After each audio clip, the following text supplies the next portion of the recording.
Comme on a pu échanger toute cette matinée, tout ce début d'après-midi, pour répondre le mieux possible aux besoins d'une population, c'est accepter le fait que les services doivent s'adapter aux modes et conditions de vie, aux caractéristiques culturelles, aux attentes, comme on vient de l'évoquer, aux représentations de la santé. Cela implique donc une réflexion et une évaluation permanente de l'organisation, des missions, des compétences, des activités des services.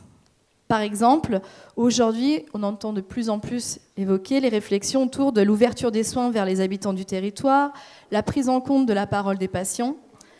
Donc je vais reprendre la main. Oui, allez-y, peut-être. Voilà, donc je vais inviter à la tribune les derniers intervenants. Marie-Christine Colombo, Sophie Bûcher, Philippe Maugiron, allez-y, Jean-Gabriel Martin et Fatah Senalda. Voilà, merci.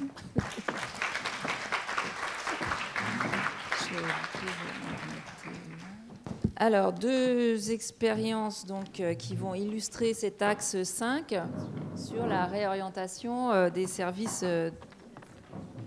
Quoi ? C'est bon ? Ah oui. Il y a assez de place pour tout le monde ? On peut se serrer. En tout cas, on ne manque pas de bouteilles d'eau.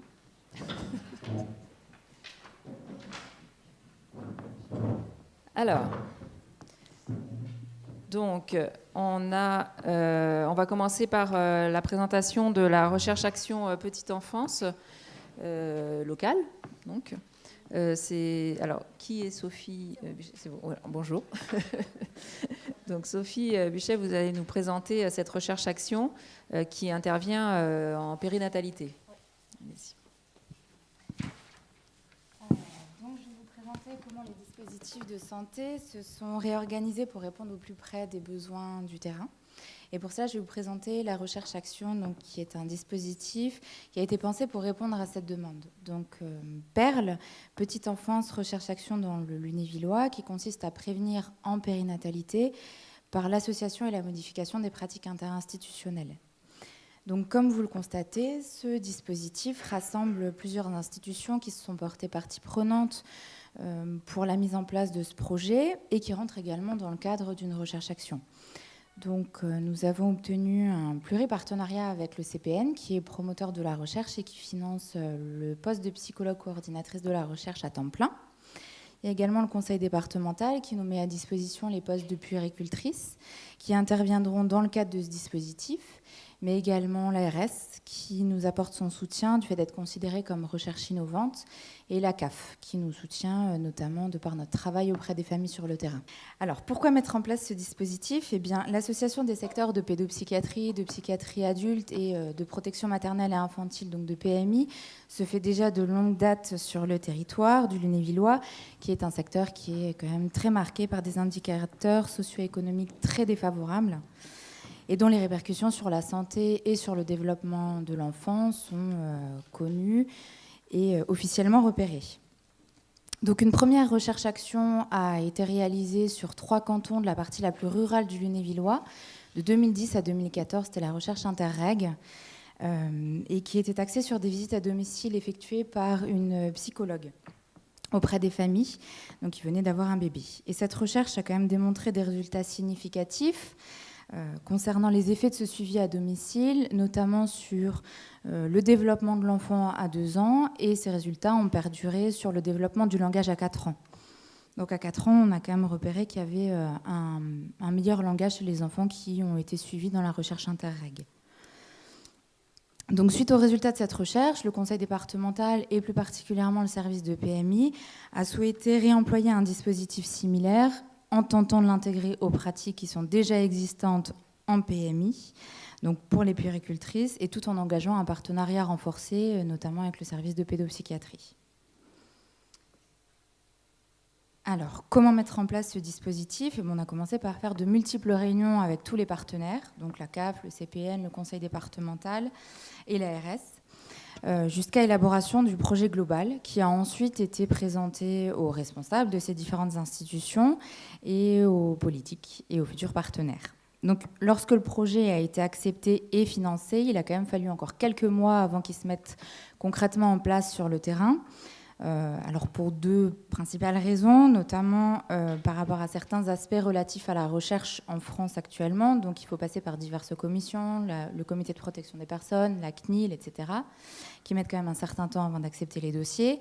Et également à cause des difficultés en termes de recrutement des moyens humains sur le territoire, notamment le recrutement des puéricultrices qui a pu mettre un certain temps. On a également des comités de pilotage qui sont organisés une fois tous les 2 mois à peu près et qui réunissent là encore tous les partenaires. Et durant ces copiles, on travaille sur des choses très concrètes, donc la communication, la rédaction des courriers qu'on envoie aux familles, qu'on envoie aux partenaires, comment est-ce qu'on présente la recherche-action, à qui est-ce qu'on la présente et de quelle façon. Alors ce travail, il a vraiment évolué au fil du temps et il va continuer d'évoluer jusqu'à la fin de la recherche, parce que c'est vraiment une recherche-action qui doit donc s'adapter aux difficultés du terrain et se réajuster à chaque fois en fonction des freins qui vont être évalués. Alors, c'est bon, ouais. Je vais tenter de vous résumer en quoi consiste notre action et notre partenariat. Donc cette action, elle est vraiment axée sur la prévention en périnatalité et le travail des puéricultrices de PMI qui effectueront des visites à domicile auprès des familles du Lunévillois, enfin de tout le pays lunévillois, de la naissance aux 4 ans de l'enfant. Donc on a 2 groupes. On a prévu de recruter à peu près 130 familles qui vont être réparties dans 2 groupes. Un groupe témoin qui ne bénéficiera d'aucune intervention, enfin qui pourra avoir un suivi classique PMI, et un groupe intervention qui lui bénéficiera de visites à domicile de puéricultrices. Donc les visites à domicile de la naissance au 1 an, ce sera à un rythme d'1 fois par mois, des 1 aux 2 ans de l'enfant, 1 fois tous les 2 mois, et des 2 aux 4 ans de l'enfant, ce sera une visite à domicile de la puéricultrice 1 fois tous les 3 mois. Il y a 2 temps clés, donc en début de recherche, c'est-à-dire aux 3 mois du bébé et à la moitié de la recherche, mais qui correspond au grand recueil quand même des résultats, c'est-à-dire à 24 mois. J'irai avec les puéricultrices dans le groupe intervention et toute seule dans le groupe témoin pour effectuer des évaluations du développement du bébé, de l'attachement, de la sensibilité maternelle, de la symptomatologie psychiatrique de la maman, de l'alliance thérapeutique également avec les puéricultrices. Le gros point clé de la réorientation de nos services, ça concerne également la supervision des puéricultrices. Donc, qui va vraiment constituer un temps qui permettra une liberté d'expression aux puéricultrices. Et là encore, c'est vraiment un espace de co-création et de co-construction avec les puéricultrices. Une fois par semaine, on peut avoir des créneaux qui sont dégagés pour que les puéricultrices puissent s'adresser à moi pour faire des formations, enfin plutôt des supervisions individuelles, si elles rencontrent des difficultés particulières avec les familles. Et sinon, les puéricultrices peuvent me joindre à n'importe quel moment pour évoquer les difficultés. À la suite des supervisions donc, qui sont organisées mensuellement, on a également mis un temps d'échange un peu plus théorico-clinique, mais là encore, qui est vraiment basé sur les attentes des puéricultrices. Donc on va proposer un modèle théorique qui va être ouvert, éclectique, non pas pour former les puéricultrices à une technique donnée, mais pour pouvoir ouvrir le champ des possibles. Alors, comment intégrer ce nouveau dispositif et ce nouveau modèle au dispositif existant déjà en PMI ? Eh bien, nous sommes partis de ce que les puéricultrices elles savent déjà parfaitement faire et ce qui constitue un peu le fil rouge de leur métier, c'est les visites à domicile. À ces visites à domicile-là, on a instauré un socle commun, une espèce de culture de base qui repose sur 3 points. Une observation conjointe de la puéricultrice et de la maman qui est vraiment centrée sur le bébé. Un temps de jeu, puéricultrice, maman, bébé ou petit enfant, et un temps d'échange avec la famille. Et on a également modifié le rythme et la régularité des visites à domicile, donc pour les intensifier, parce que là, elles sont vraiment prévues de 0 à 4 ans. Ça ne s'avère donc pas être une modification complète des pratiques des puéricultrices, mais plutôt une réorganisation, une réorientation et un recentrage sur leurs pratiques. Pour ce faire, on organise également, désormais, après analyse des freins qui ont déjà été évoqués par les puéricultrices, des journées de travail et d'échange. Donc ces journées, elles sont vraiment prévues pour que les puéricultrices puissent participer pleinement et activement au nouveau modèle qu'elles mettront, elles, en place sur le terrain. Parce qu'il nous a semblé vraiment important, et de toute façon, on n'aurait rien pu faire si on n'avait pas eu l'adhésion des puéricultrices pour pouvoir mettre en place ce projet, étant donné que c'est elles qui le mettent concrètement en place sur le terrain. Donc là encore, on tient vraiment compte des freins, des réticences, des objectifs qu'elles ont et des attentes également. Et donc, je terminerai sur l'évaluation. Donc, on a souhaité soumettre ce dispositif, qui constitue une manière quand même assez différente d'agir, à 2 évaluations qui sont quand même assez complémentaires. Donc, une évaluation longitudinale et comparative entre les 2 groupes. Mais ça, c'est plutôt pour mesurer les effets de l'accompagnement préventif et régulier à domicile sur le développement de l'enfant, de manière générale. Et après, une évaluation des processus et mécanismes, qui là encore est un travail de partenariat, parce que cette analyse des processus et mécanismes est réalisée par l'École de santé publique de Nancy. Elle nous permet de déterminer les leviers qui seront mobilisés, les effets du contexte, et elle a pour but de définir également la théorie de l'intervention. Et cette analyse, elle permettra également pour nous de pouvoir remettre l'accent sur le partenariat et de voir en quoi le partenariat il a été efficace, quels en ont été les bénéfices, quels ont été les freins et les réticences aussi à mettre en place ce partenariat et à modifier les pratiques des puéricultrices. Merci. Donc un exemple très concret d'intervention pour faire évoluer les pratiques. Avec l'intérêt, c'est vraiment la recherche-action, c'est-à-dire une évaluation de ce qu'on fait. C'est-à-dire, c'est pas seulement les bonnes intentions, mais est-ce que finalement nos bonnes intentions, elles ont un impact en termes de promotion de la santé mentale du bébé et de la cellule parentale autour. Je vais passer la parole maintenant à Philippe Maugiron. Donc un autre exemple de modification des pratiques, alors là un peu radical, j'ai envie de dire, avec carrément la création d'un nouveau métier dans le domaine de la santé mentale. Oui, merci Aude. Je voudrais remercier monsieur le directeur, mais aussi particulièrement toute l'équipe qui a œuvré pour préparer cette journée, et plus particulièrement Lydia Bouketaya, qui nous a proposé de nous exprimer aujourd'hui sur ce sujet de médiateurs de santé père, donc des pères aidants professionnels en santé mentale. C'est très important pour nous qui œuvrons à l'acquisition d'un statut professionnel, de faire connaître ce nouveau métier. Médiateur de santé père, ça a été une longue préparation. Ça a été initié par le CCOMS en janvier 2012. Ça a commencé en janvier 2012. C'est un programme et un projet innovant en France, initié donc par le CCOMS, qui s'appuie sur des expériences étrangères d'intégration d'anciens usagers de la psychiatrie dans les équipes de soins en santé mentale. C'est-à-dire que la paire aidance, l'entraide, existe depuis fort longtemps. Si nous sommes là aujourd'hui, tous, c'est qu'un jour ou un autre dans notre vie, nous avons eu besoin d'aide, nous en avons obtenu, et c'est l'origine de la paire aidance. La paire aidance, c'est plus spécifiquement lié à une problématique en santé et en santé mentale en ce qui concerne les médiateurs de santé père, qui viennent avec un savoir dit expérientiel, mais pas seulement, c'est-à-dire une expérience, une connaissance intime de la maladie, d'avoir éprouvé un cheminement et d'être en capacité de le restituer. C'est tout l'enjeu. Alors la paire aidance existe depuis quelques années dans d'autres pays. Le CCOMS s'est inspiré notamment des expériences québécoises. Elle n'a pas fait de copier-coller puisqu'il s'agit aussi de s'adapter à la culture et aux usages du pays dans lequel on se trouve. C'est ce qu'il a fait. Donc, le père aidant, je vais vous donner une définition que je retiens, c'est celle qui est généralement utilisée, celle de Julie Reper et de Tim Carter, qui date de 2010. Le père aidant est un membre du personnel qui, dans le cadre de son travail, divulgue qu'il vit ou qu'il a vécu un trouble mental.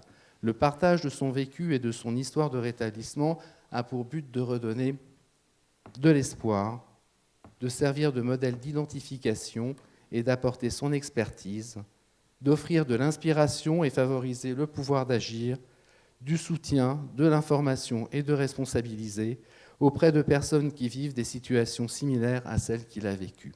Une chose fondamentale, c'est que le père aidant, donc le médiateur de santé père, est un membre du personnel. C'est quelqu'un qui est donc intégré au sein d'une équipe qui peut être pluriprofessionnelle et qui, dans le cadre de son travail, qui divulgue qu'il vit ou qu'il a vécu un trouble en santé mentale. Ça constitue une particularité d'importance dans l'intégration d'un nouvel acteur professionnel au sein d'une équipe de soins. C'est même une révolution. C'est très difficile pour certaines équipes d'intégrer un usager ou un ex-usager, ça ne prend pas sens. Néanmoins, les médiateurs de santé pair ont tous été formés, je vais en parler un petit peu après, et ce que l'on arrive à mettre en lumière aujourd'hui pour que cette rencontre et cette co-construction des savoirs deviennent opérantes, il convient aussi de former les équipes qui souhaitent travailler et accueillir un médiateur de santé pair. Le père aidant est un membre du personnel. Ça prend sens, mais derrière, qu'est-ce que ça veut dire? Ça veut dire que c'est une personne avec un contrat de travail. Et ça, le succès aujourd'hui des médiateurs de santé pair tient au fait que les pères aidants sont des professionnels, ce sont des salariés avec un contrat de travail. S'il n'y avait pas eu de contrat de travail, nous ne serions pas dans un processus de père aidance professionnelle aujourd'hui en France. Ça, c'est extrêmement important. Le deuxième point, c'est le point de la reconnaissance et de la légitimité. Il tient au fait qu'en France, on fonctionne selon une équation assez simple. Diplôme égale savoir, égale compétence, égale pouvoir. Je ne suis pas là pour vous dire si c'est juste ou pas juste ou débattre sur ce sujet. C'est ce que l'on observe généralement. Dans le cas de l'intégration de nouveaux acteurs professionnels dans la santé et de surcroît dans la santé mentale, qui est probablement le champ de la santé le plus difficile à avoir accès dans le cas d'une nouvelle profession, il a fallu se former. On a commencé, alors c'est la prochaine diapo, en 2012, notamment par l'université de Paris 8, qui est sous la forme d'un DU. Il y a eu une première expérimentation qui a émergé. Et donc, je reviens sur la formation parce que c'est indispensable d'être en capacité de légitimer des connaissances et des compétences. Et ça se fait par un diplôme. Donc, c'est la raison pour laquelle le CCOMS a choisi d'avoir une formation. Dans d'autres pays, c'est différent. La France a fait le choix d'une formation qui est quand même longue par rapport à ce qui se fait dans d'autres pays.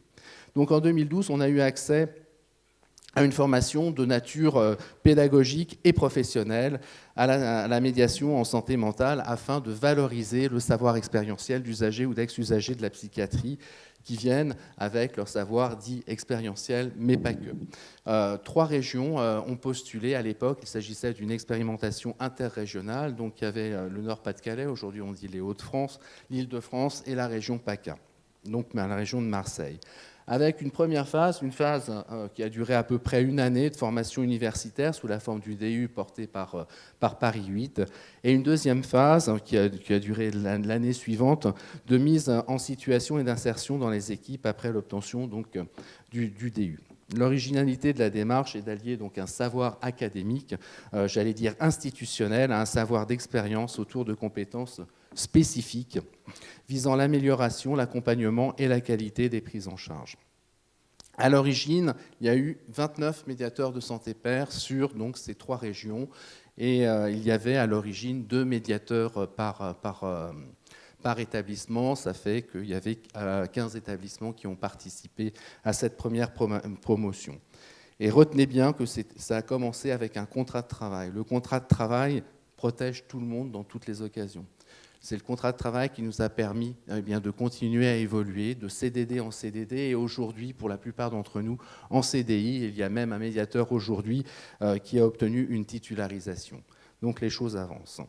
Ensuite, on s'est rendu compte que le format du diplôme DU n'était pas le format qui convenait pour servir de fondation à une nouvelle profession. Et puis, il était même un petit peu léger. Quand on rentre dans le champ de la santé, un diplôme d'un DU, ça ne fait pas de sérieux dans les représentations. On ne semble pas légitime.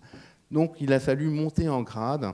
Et le CCOMS a beaucoup travaillé à trouver une université qui collabore vers une licence. C'était la stratégie, c'était augmenter la gamme du diplôme pour aller vers une licence. Et c'est l'université de Bobigny, donc Paris 13, qui est à l'origine de l'ETP en France. Il y a un laboratoire, le LEPS, dont est issu Jean-Charles Véreil, que vous avez entendu tout à l'heure, qui a décidé de porter cette licence d'une façon assez simple et logique en l'accrochant à du préexistant, à savoir que c'est une licence issue des sciences sanitaires et sociales, mention médiateur de santé pair. Donc il y a un tronc commun de l'existant sur lequel s'accroche du spécifique lié à la médiation en santé pair.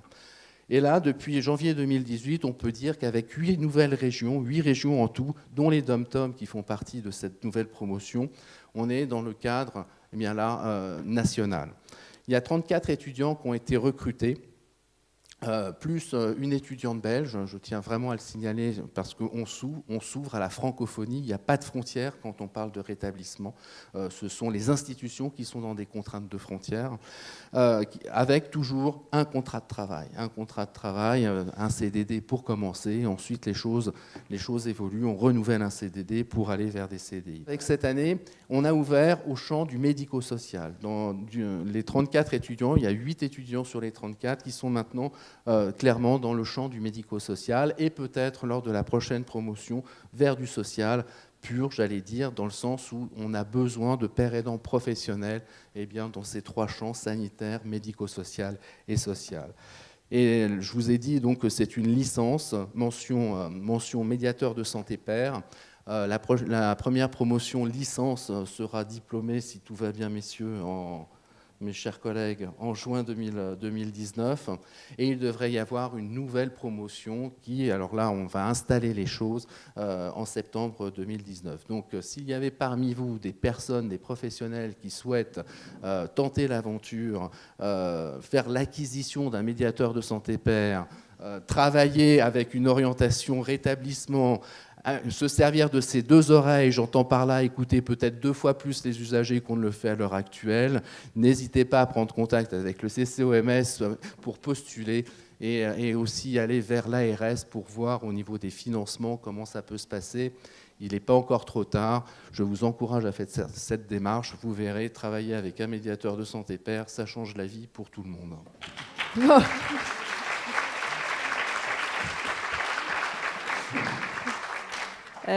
Alors, donc, travailler avec un médiateur de santé père, j'ai entendu Fatah Snadal dire c'est super, donc ça c'est un beau slogan. Philippe Maugir, après bénévole intérim, donc qui a fait un appel à projet, on a Philippe Maugiron qui fait un appel adopte ton MSP. Donc on va rester un peu dans le suspense avant de passer la parole à Jean-Gabriel Martin et Fatah Senalda qui vont nous expliquer en quoi ils sont des agents de changement des services.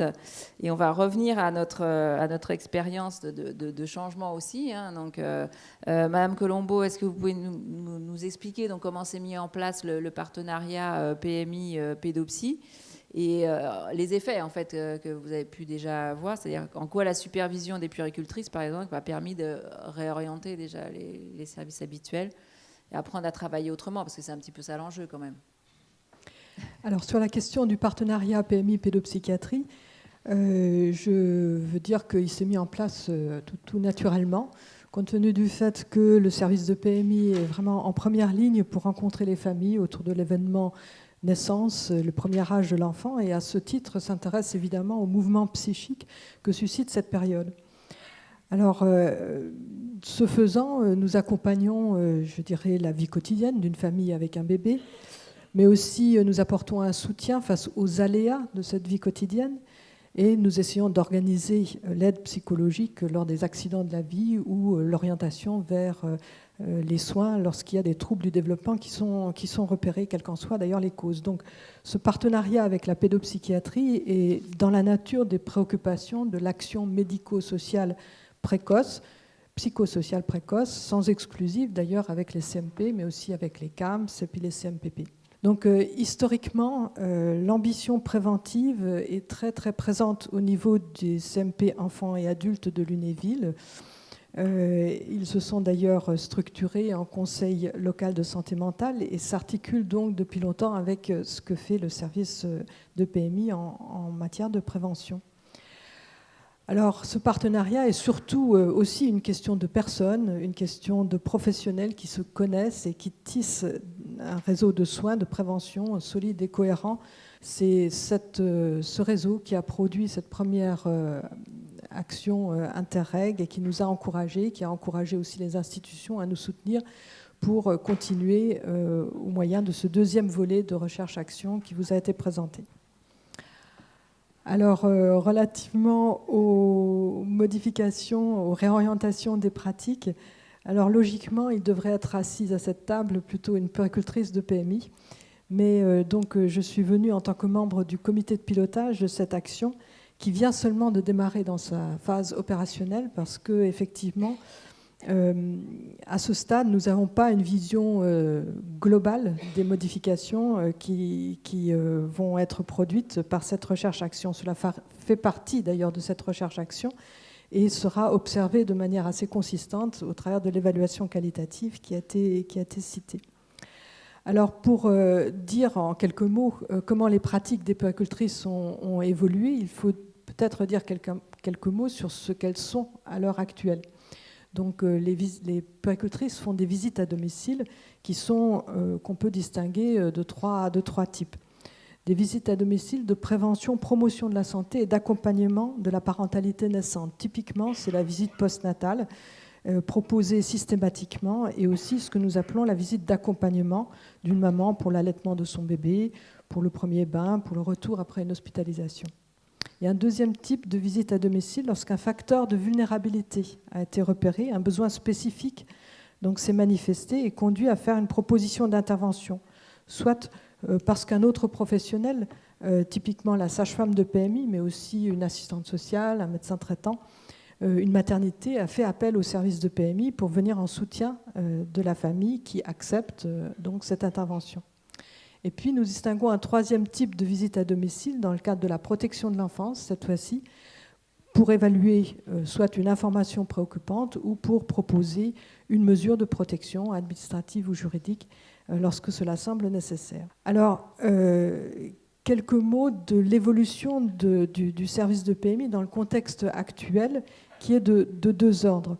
Donc, Sophie l'a indiqué, le contexte socio-économique et organisationnel qui est le nôtre a fait que les visites du deuxième et troisième type, c'est-à-dire celles pour risque social, sanitaire ou éducatif ou pour un motif de protection de l'enfance, tendent un peu à éclipser la visite purement préventive et d'accompagnement sans critères de risque a priori.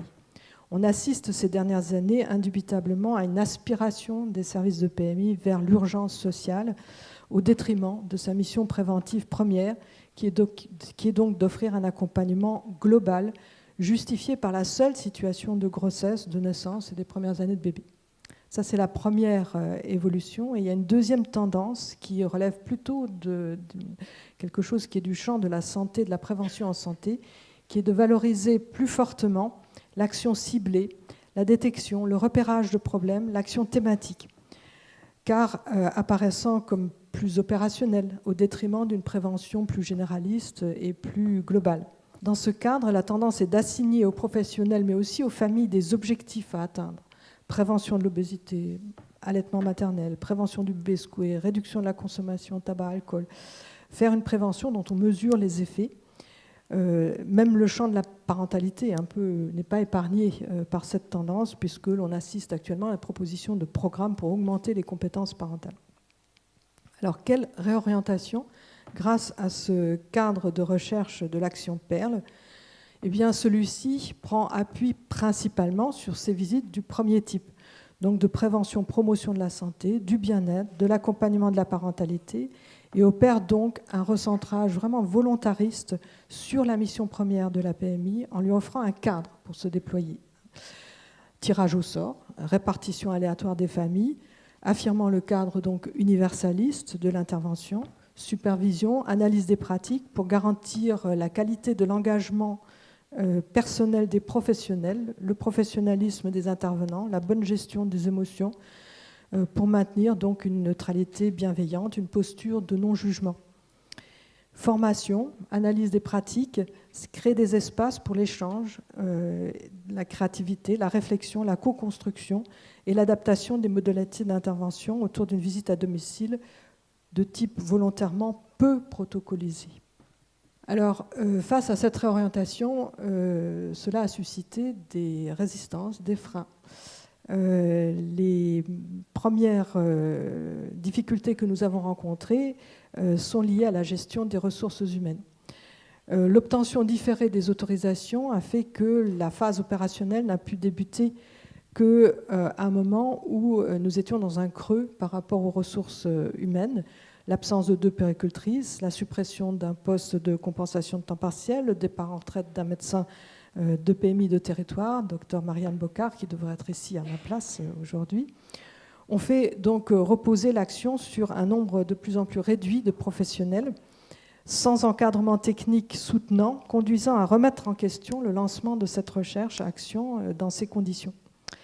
Donc le rétablissement de cette situation des ressources humaines n'a été obtenu que progressivement et n'est pas encore totalement stabilisé. C'est ce qui nous a occupé les 6 premiers mois de l'année 2018. Donc ce manque de latitude en matière de ressources humaines a conduit aussi à questionner le bien fondé de l'action du côté des professionnels, mais aussi de l'encadrement territorial hiérarchique. Comment justifier un travail en plus, un travail nouveau, alors que les ressources humaines sont en réduction? Ce sentiment d'un travail en plus a dû être déconstruit difficilement en opérant une priorisation de toutes les interventions des puéricultrices de PMI au profit de Perle, pour tenter de soustraire les professionnels à un risque d'injonction paradoxale en provenance tantôt de l'encadrement territorial, tantôt de l'encadrement fonctionnel du service de PMI, de ce qu'on appelle la ligne métier. Et des questionnements de fond ont surgi. Comment justifier une action de promotion s'adressant à un public tiré au sort alors qu'on s'impose en priorité absolue la mission de prévention et de protection de l'enfance? Alors, à titre d'exemple, je dis quelques questionnements qui sont survenus. Puis-je être mis en cause professionnellement si je ne délivre pas l'information formalisée et systématique sur la prévention du bébé secoué alors que j'effectue une visite Perle? Autre question, si au cours d'une visite à domicile, je constate que le mode de couchage de l'enfant ne correspond pas aux recommandations, comment dois-je ou non agir? Ma responsabilité peut-elle être recherchée si je n'interviens pas? Et puis, de fil en aiguille, ne s'agit-il pas d'une remise en cause de mon métier de puéricultrice? Une méconnaissance peut-être aussi de notre métier côté de la pédopsychiatrie.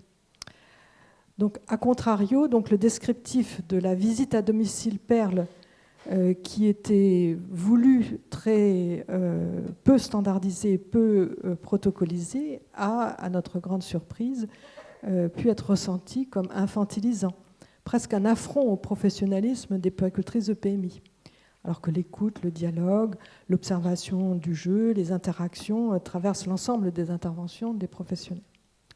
Donc ces débats sont en cours, c'est la raison pour laquelle je les représente aujourd'hui. Ils sont structurants.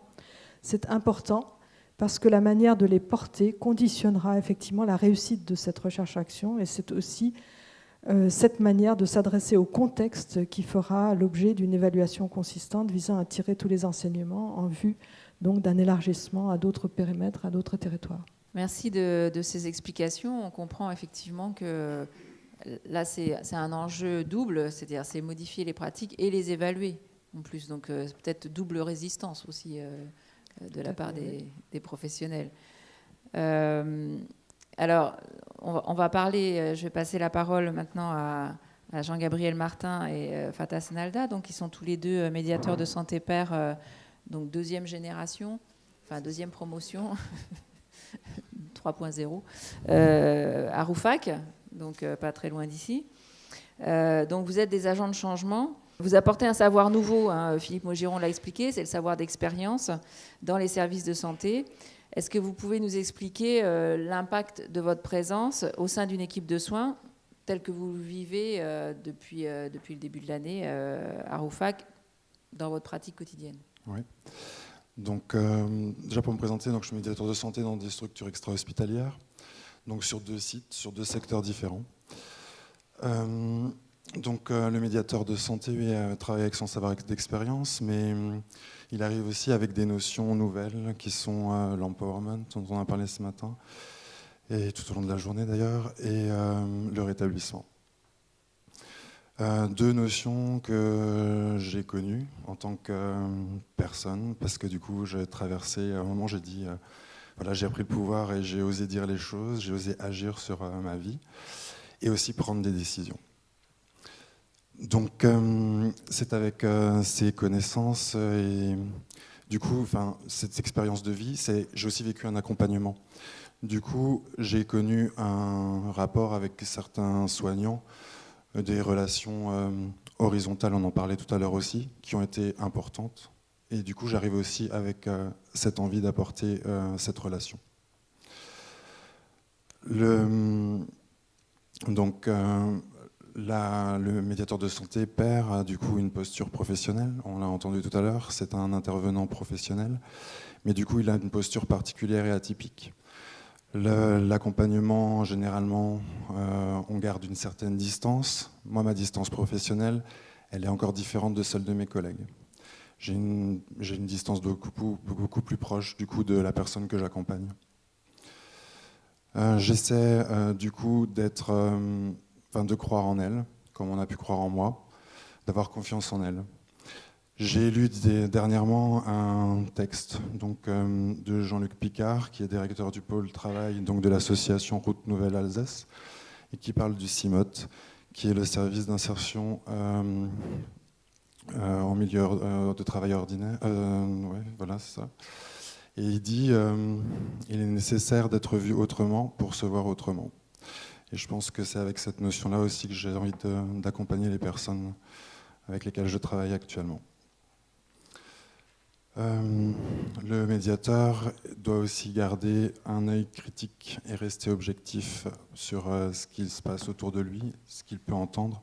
Et il a un rôle important d'apporter, de relayer en tout cas la parole de la personne qui l'accompagne. On parlait de préoccupations, de besoins, de projets. En tout cas, l'idée, c'est que du coup, la parole de la personne, elle soit relayée au maximum. Voilà, au niveau des actions, on essaie justement à ce que les gens puissent avoir accès à leurs droits, à de l'information. On fait intervenir un maximum de personnes pour justement différents acteurs du territoire pour qu'ils aient accès à ces connaissances, comme Cap Emploi, la MDPH, la médecine du travail, et mettre en relation avec tous les partenaires du territoire, que ce soit des associations ou les GEM par exemple, les structures d'accompagnement. Voilà. Et un grand rôle aussi de déstigmatisation. Donc les missions du médiateur de santé sont également, mis à part l'accompagnement, de faire de l'animation, de la co-animation d'ateliers thérapeutiques et de mettre en place de nouveaux ateliers qui sont du coup plus basés sur les notions d'empowerment et donc de rétablissement. Ok, donc dans ce que vous nous expliquez du métier et de votre pratique au quotidien, vous avez une vision globale en fait de la personne et pas seulement centrée sur les soins. C'est ça l'idée, c'est que le médiateur de santé, enfin en tout cas moi en tant que personne et en tant que professionnel, j'accompagne la personne avec ses forces. Et du coup, je ne suis pas là pour gérer les troubles, je suis là pour l'amener vers son projet personnel, ce qu'il souhaite faire, et ou en tout cas lui montrer les pistes qui sont envisageables. Et alors j'ai envie d'interpeller votre collègue, donc Fatah Senalda, une vision globale de la personne. Est-ce que vous avez l'impression que cette posture que vous portez, les notions d'empowerment, de rétablissement, ça a un impact sur la pratique de vos collègues non médiateurs de santé pair? Ça questionne finalement cette posture-là, parce que le médiateur de santé pair, il fait un peu bouger les frontières quand même. Bah déjà, moi j'ai envie de vous dire, pour ce qui est du rétablissement, je réalise au cours de ma pratique que les collègues connaissent très peu cette notion. Elle est très méconnue. Donc déjà, il y a aussi un travail à faire à ce niveau-là, faire connaître la notion de rétablissement. Pédagogique. Oui, c'est ça, pédagogique. Mais elle est aussi bien méconnue des soignants, des infirmiers de l'équipe que des usagers. Les usagers aussi très peu connaissent, alors qu'ils visent rétablissement, on a des usagers qui sont rétablis, les médiateurs santé pair sont des usagers rétablis, mais l'idée n'est pas encore ancrée, si vous voulez, dans la réalité ou dans les cerveaux, si je puis me permettre. Mais non, mais c'est vrai, c'est très méconnu et du coup, il y a un travail de pédagogie là-dessus. Et pour tout vous dire, dans le cadre de la formation, on a un mémoire à faire et j'ai l'intention de faire mon mémoire sur la notion de rétablissement, justement.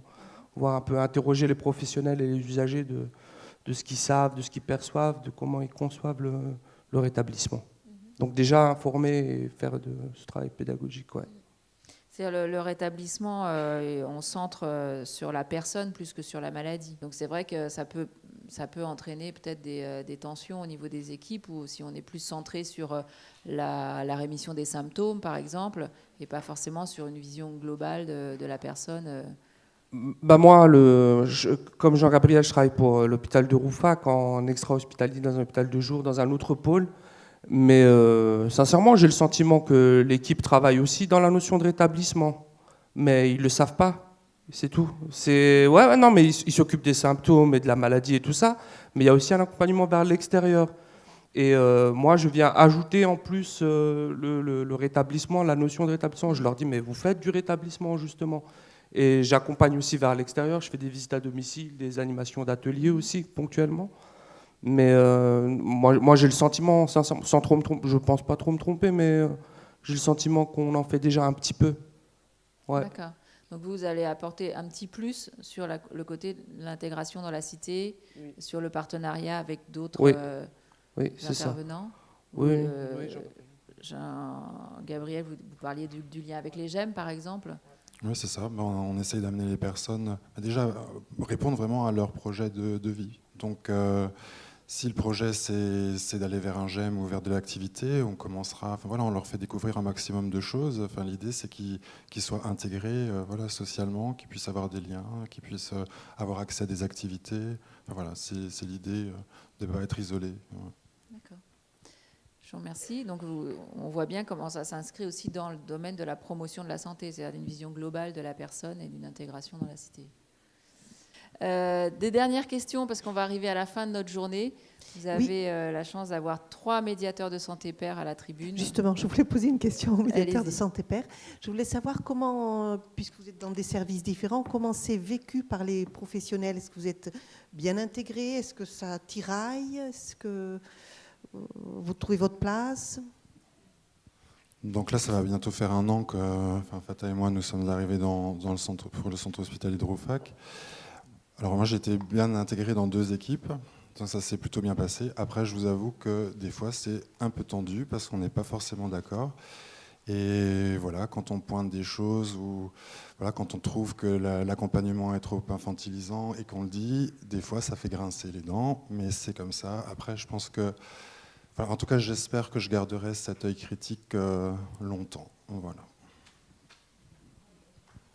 Moi, ce que je tiens à souligner, c'est la préparation aussi des équipes par le centre hospitalier de Rouffach, pour lequel on travaille. Ils ont été préparés plusieurs mois en avance et ils en ont parlé avec les équipes. Et du coup, ça a été, pour ma part, facilitateur d'intégration. Donc, il y avait, je crois, sur toute l'équipe, sur une 20aine de personnes, il y avait une personne qui était un peu réticente, qui n'était pas complètement opposée, mais qui se disait, mais est-ce que ça va véritablement marcher ou pas? Et il m'en a fait part par la suite et de ses craintes. Et pour l'instant, ça se passe super bien. Hein. Je veux dire, l'intégration, c'est sûr qu'au début, il y a eu un temps de... Comment je peux appeler ça? D'observation. J'allais même parler d'apprivoisement, moi. De s'apprivoiser un petit peu, savoir à qui on a affaire et tout ça. Mais ouais, un temps d'observation. Et puis, après, je crois que ce que j'ai entendu, moi, c'est que les craintes que les professionnels avaient, c'est qu'on leur pique un peu leur job, qu'on leur pique leur place. Mais j'ai su rester à ma place et eux ont su rester à leur place et on travaille en complémentarité très bien, ça se passe très bien à ce niveau-là. Ce qui avait été évoqué, une métaphore qui avait été évoquée lors de la première expérimentation, c'était que le médiateur et les médiatrices de santé pairs étaient des bilingues en fait. C'est-à-dire qu'ils pouvaient parler deux langues, la langue de la personne concernée et la langue des soignants. Et donc des traducteurs et des traductrices potentielles. C'est ça, c'est-à-dire que moi je me suis aperçu, et ça a été validé ensuite par des travaux de recherche, qu'effectivement les soignants qui ont un vocabulaire spécifique ont le sentiment d'être toujours compris. Alors ils le sont parfois, toujours, c'est pas vrai. Et moi, en tant que médiateur de santé pairs, j'ai fait l'acquisition d'une langue étrangère, d'une nouvelle langue étrangère. Je suis devenu trilingue, je parle le jargon pratiquement couramment maintenant. Vous voyez, c'est-à-dire que ce qu'évoque Aude Caria, c'est le fait que le médiateur de santé pairs permet de traduire ce qu'un médecin a pu dire à l'un de ses patients qui n'a pas tout compris. Et comme les patients sont aussi des gens très polis, ils ne disent pas, malheureusement. Vous traduisez aussi le patient vers l'infirmier. Et de même dans le sens inverse aussi, dans les deux sens en fait. Et le médecin vers l'infirmier et l'infirmier. Exactement, exactement. Donc c'est bijectif. Moi, ce que je voudrais ajouter, c'est que lorsque je suis arrivé dans l'hôpital de jour dans lequel je travaille, en 2012, à 3 mois et à 6 mois après mon arrivée, il y a eu 2 réunions de fête avec tous les patients de l'hôpital de jour pour leur demander qu'est-ce qu'ils pensent du fait qu'il y a un médiateur de santé père. Il faut dire aussi que l'équipe leur avait dit qu'un nouvel acteur professionnel était attendu et donc ils avaient aussi préparé les patients. Tous ont trouvé que c'était positif et paradoxalement, même simplement le fait d'être présent en dehors de tout autre contexte, ça a un impact aussi. Un impact aussi qui n'avait pas été identifié de prime abord, c'est le fait que ce soit un usager ou un ex-usager qui se retrouve avec une posture de professionnel et en capacité de travailler. Ça dynamise l'identification, si c'est possible de retourner au boulot, parce que pour beaucoup d'entre eux, c'est un objectif, c'est presque la cerise sur le gâteau du rétablissement. Mais il ne faut pas que ça devienne un diktat non plus. Ça a un pouvoir extrêmement important. Et la question a été également posée à mes collègues soignants. Et il y a une collègue qui a dit quelque chose qui m'a beaucoup touché, et je le répète et je le partage assez fréquemment. Elle m'a dit que depuis qu'il y a Philippe dans l'équipe, ça nous permet de nous recentrer sur l'humain et de ne pas laisser toute la puissance au modèle théorique et à la biochimie et à la neurochimie. Eh bien, ne serait-ce que le fait d'avoir entendu ça, ça continue de me motiver, parce qu'effectivement, je crois que nous sommes dans des problématiques en santé mentale lorsqu'on est concerné de liens avant toute autre chose, de liens avec soi-même et de liens avec l'autre. Et le fait d'être en capacité d'aider l'autre à se relier, la personne qui est venue frapper à la porte pour demander de l'aide et d'être dans cette démarche-là, ça donne tout le sens à mon engagement parce que c'est un métier d'engagement. Je crois que lorsqu'on travaille en santé mentale, nous faisons des métiers d'engagement. Et quand on se lève le matin, on le fait essentiellement pour les personnes que nous allons rencontrer.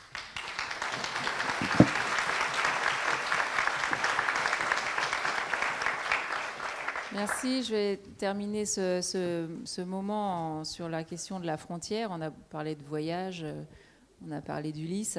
Et les médiateurs font bouger les frontières, puisque effectivement, ils font bouger la frontière entre qui a des problèmes de santé mentale, qui n'en a pas. On a dit ce matin, c'est toujours plus facile de croire que le fou c'est l'autre et que moi je vais bien, qu'il y a des gens qui ont des problèmes de santé mentale et ceux qui n'en ont pas. S'il n'y a pas de santé sans santé mentale, ça veut dire qu'on peut tous avoir des problèmes de santé mentale. Et c'est pas parce qu'on a des problèmes de santé mentale qu'on n'est pas en bonne santé mentale, et on a des exemples là, c'est-à-dire qu'on peut avoir des problèmes à un moment et on peut retrouver un équilibre, et on est tous concernés. Je crois que c'est un petit peu le message global aussi de la journée, c'est-à-dire la promotion de la santé mentale. C'est l'affaire de toutes et de tous, c'est-à-dire qu'on est tous concernés à titre individuel et on peut tous contribuer aussi à la santé mentale de toutes et de tous. C'est l'effet colibri.